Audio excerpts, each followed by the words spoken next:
সবাইকে স্বাগতম option trading Bangla চ্যানেলে। আজ আমরা জানব আগামীকালের মার্কেট স্ট্র্যাটেজি, মানে নিফটি, ব্যাংক নিফটি আর কিছু গুরুত্বপূর্ণ সেক্টরে কিভাবে প্লে করা যেতে পারে। আজকের মার্কেটে দেখা গেল হালকা প্রফিট বুকিং, তবে সামগ্রিকভাবে ট্রেন্ড এখনো বুলিশ জোনে আছে। আরবিআই এর সাম্প্রতিক নীতিগত পরিবর্তন আর গ্লোবাল মার্কেটের স্থিতিশীলতা ইন্ডিয়ান মার্কেটকে এখনও শক্তিশালী রাখছে। নিফটি আজ ক্লোজ করেছে প্রায় 25,200 থেকে 25,300 রেঞ্জে, যেখানে 25,000 হচ্ছে বড় সাপোর্ট আর 25,500 হচ্ছে রেসিস্ট্যান্স লেভেল। ব্যাংক নিফটি এখনও রেঞ্জের মধ্যেই ঘুরছে। Support 52,000, resistance 52,700। এই রেঞ্জের উপরে গেলে একটা শক্তিশালী ব্রেকআউট আসতে পারে। অতএব যারা ট্রেড করছেন তারা ব্রেকআউট কনফার্মেশনের পরেই এন্ট্রি নেবেন।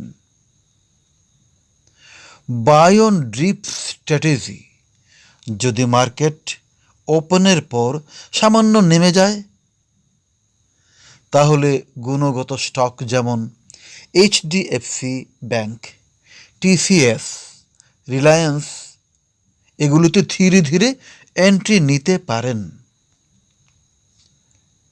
Avoid over trading, market volatile থাকতে পারে, তাই একসাথে বেশি ট্রেড না করাই ভালো।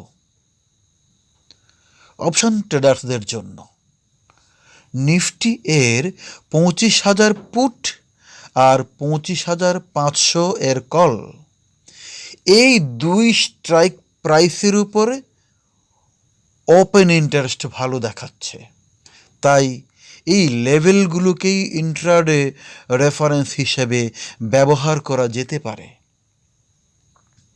সেক্টর ওয়াচ, অটো, মেটাল আর পিএসইউ ব্যাংক সেক্টরগুলোতে পজিটিভ মোমেন্টাম থাকতে পারে।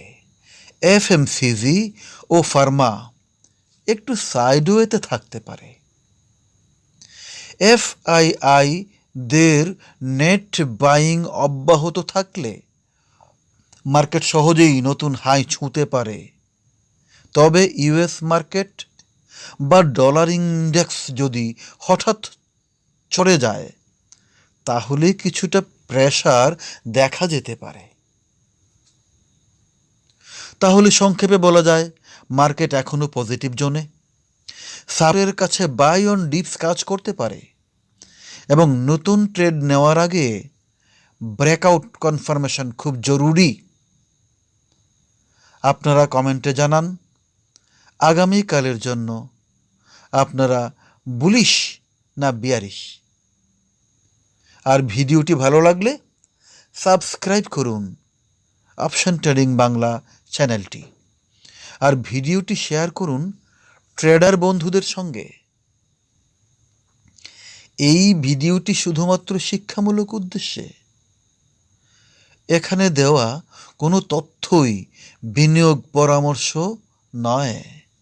নিজের ঝুঁকি অনুযায়ী সিদ্ধান্ত নেবেন। নমস্কার।